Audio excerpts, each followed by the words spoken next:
Hello বন্ধুরা, আমার আরও একটা ভিডিওতে তোমাদের সকলকে স্বাগত। আর আগের পার্টি দেখেইছিলে যে আমরা ধবলগিরি গেছিলাম। তো এবার হচ্ছে ওখান থেকে আমরা পুরোটা ঘুরে ঠুরে বেরিয়ে পড়েছিলাম হচ্ছে লিঙ্গরাজ মন্দির দর্শন করতে। তো লিঙ্গরাজ মন্দিরের রাস্তাটা অনেকটাই কমই ছিল, বেশিক্ষণ লাগেনি আসতে, কিন্তু প্রচণ্ড গরম ছিল এই দিনকে, মানে এতটাই গরম ছিল বলার কথা না। তো আমাদের ড্রাইভারদা অনেকটা আগে নামিয়ে দিয়েছিল, বললো ওখানে পার্কিং করতে প্রবলেম হবে। তো যার জন্য আমরা অনেকটা আগেই নেমে গিয়ে এই যে রোডটা ক্রস করে নিচ্ছি, দেখেই নিন।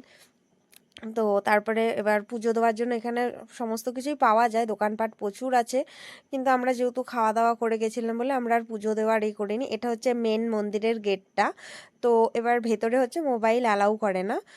তো আমরা মোবাইলটা নিয়ে যাইনি, ওই জন্য ভেতরের এগুলো আপনাদের সাথে শেয়ার করতে পারলাম না, বাইরে থেকেই শেয়ার করলাম। ভেতরে হচ্ছে একটা শিবলিঙ্গ আছে বড়, ভেতরটাও ভীষণ সুন্দর। যদি মোবাইলটা অ্যালাউ করতে তাহলে হয়তো আপনাদের সাথে শেয়ার করতে পারতাম, বাট শেয়ার করতে পারছি না।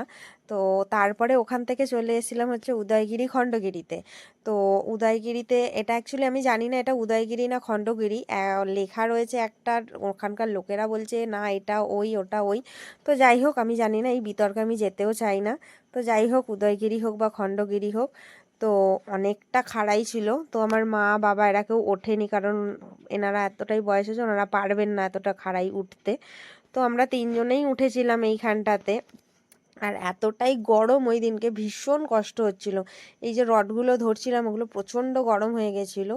আর এই যে প্লেন যাচ্ছে, কারণ এয়ারপোর্টটা এখান থেকে দেখা যায়, অনেকটাই কাছে এখান থেকে। এই যে আমার ছেলে হাঁপিয়ে গেছে, ও বসেও পড়েছে, কারণ অনেকটা খাড়াই। মানে এরকম কষ্ট মানে আমাদের বৈষ্ণব দেবীতে গিয়ে হয়েছিল, আর এই এখানে উঠতে গিয়ে হয়েছে। তো যাই হোক, তবুও চেষ্টা করে উঠেছে আমার ছেলে, ওর ভীষণ শখ ছিল এগুলোতে যাওয়ার।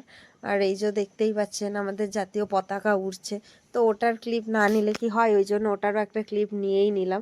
ভীষণ সুন্দর লাগছিল ওই জায়গাটা, যে এতটা উঁচুতেও আমাদের পতাকা উঠছে, এই করছে। তারপরে এই যে আমার ছেলের এই গুহাগুলোর ভেতরে কি আছে সেটা দেখার ভীষণ নেশা ছিল, মানে ওপরে কি আছে এগুলোর ভেতরে, ওই জন্য বাবা আর ছেলেতে চলে গেছে গুহার ভেতরে দেখার জন্য। ইনফ্যাক্ট এর আগেও আমরা যখন নাসিকে গেছিলাম তখনও গিয়ে ওই গুহাগুলোকে দেখার বা জানার খুব আগ্রহ, যে ভেতরে কি আছে কি ছিল। তো এইখানে গিয়েও সেম ওর যে ভেতরে কি থাকতো, কেন এরকম করা। তোর বাবার সাথে কথা বলতে বলতে তারপরে আমরা আরও ওপরের দিকে উঠছিলাম। তো এই ওপরটা থেকে মানে ভুবনেশ্বর এয়ারপোর্টটা পুরো প্রপার দেখা যায়। আমি হয়তো পুরোটা ভিডিও নিতে পারিনি ঠিকঠাকভাবে, বাট আমরা দেখতে পেয়েছি। মানে খুব সুন্দর দেখা যায়, ভিউটা এত সুন্দর এত সুন্দর, মানে না দেখলে বিশ্বাস করা যাবে না, মানে নিজের চোখে দেখলে আরও বেশি সুন্দর। যাই হোক, মোবাইলে যতটা পেরেছি ক্যাপচার করার। আর ওই পাশেরটা হচ্ছে উদয়গিরি বা খণ্ডগিরি, যাই হোক যে কোনো একটা মন্দির ওই ওপরটাতে। আর তারপরে আমরা ওই দিক থেকে এই দিকে চলে এসেছিলাম, কিন্তু এতটাই গরম ছিল।